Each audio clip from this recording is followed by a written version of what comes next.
shift to the CAT report. Mr. Williams? Thank you.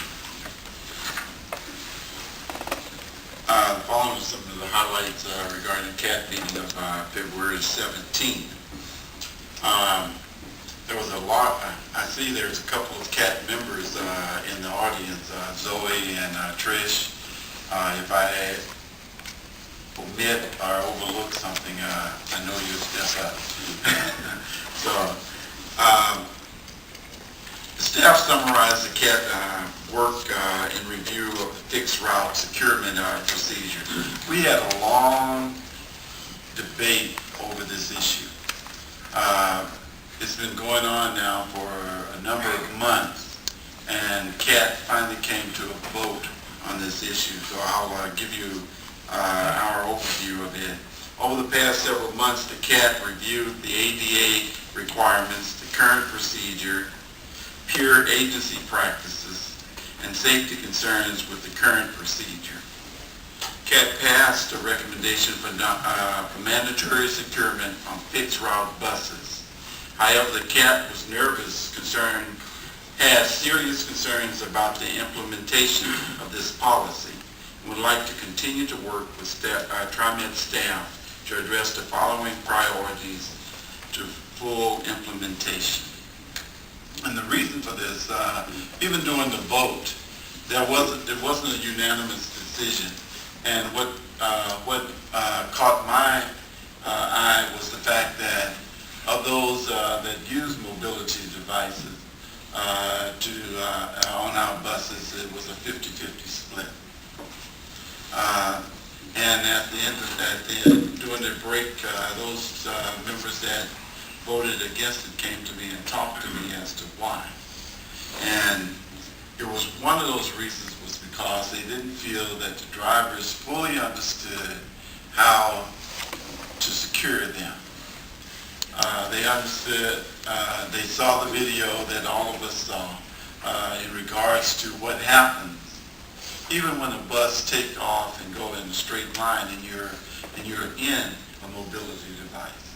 So, but the vote, I'll get to the vote was 8 in favor, 2 opposed, and 1 abstention. CAT passed a recommendation for mandatory securement on fixed route buses. However, the CAT was seriously concerned about the implementation of the policy, and I think I did that already. Things that they would like to see done before full implementation is training of operators to ensure consistency, proper securement techniques, and sensitivity, and include people with disability in the training process. One of the things there is that drivers are on a time schedule. You know, buses have a time allotted to be at certain stops, and it takes time for the driver to get out of the seat, come, secure mobility device, get back into traffic, i.e. when they get to their stop, he has to get up, go back, unsecure them, and take time to use the lift or whatever to get them off the bus safely. So we don't want to, they were concerned about those drivers, if they're picking up passengers along their route and they have 2 or 3 or 4 mobility devices to secure, how far off of their schedule does it throw them, and how does it affect their mental capabilities as far as working with the disabled community. So that was one of the things. Appreciate the safe equipment available for securement. Appropriate the safety equipment available for securement on all buses. They wanted to make sure that the straps that are used are the required straps. I know Zoe would probably want to say something in regards to that one, so I'll leave it alone and give her an opportunity to speak. Address concerns about the impact of time it takes to secure on tightly scheduled runs, educate and outreach prior to implementation, make securement straps available for mobility device users as part of the lift eligibility and recertification process, and order new buses with securement options that allow people with disabilities to have the maximum amount of autonomy over their securement process.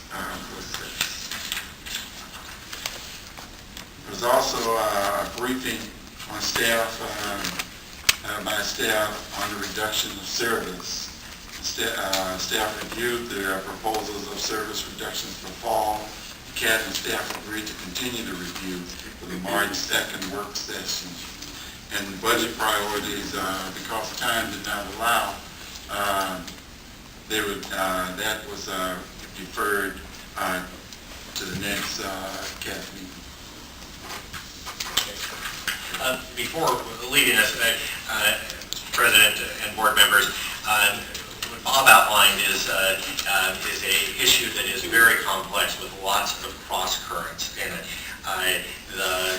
Is everything from the individual in the mobility device being concerned about are they slowing down the bus with everybody looking at them and kind of why are you doing this, to operators who I'm sure are not, in some cases, hopefully very, very few, not quite as helpful in making sure that that securement is done, to equipment, are we really having the best equipment and so on.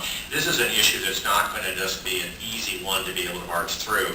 We recognize the split in the vote that Board Member Williams noted in the CAP, but this is one that's got to get worked very hard to be able to get to what is both safe and one that is comfortable for people in mobility devices, also allows the system to be able to work. So there's more to come on this one, as I think we all know. Zoe, would you like to come forward and you have want to make a comment in this area?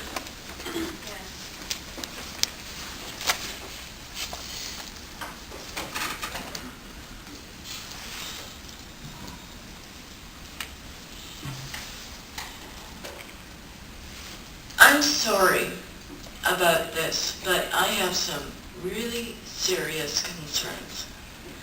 One of them is that at this point, not all of the securement straps are taken care of reasonably. Another problem is that a good many of the drivers, although I'm being asked would I like securement, and I've still got the right to decline. In the past, it's been very rough on us.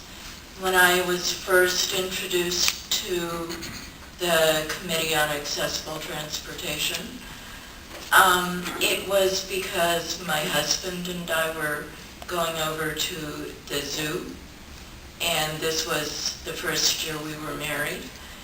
And my husband is very willing and very able to help secure me, but the driver wouldn't let him. And so I get the feeling that the drivers are very proprietary about their securement on their fixed route buses. And I see all sorts of problems. Okay, so part of that issue that's how to find the middle ground if there is no middle ground. Okay, thank you, Zoe.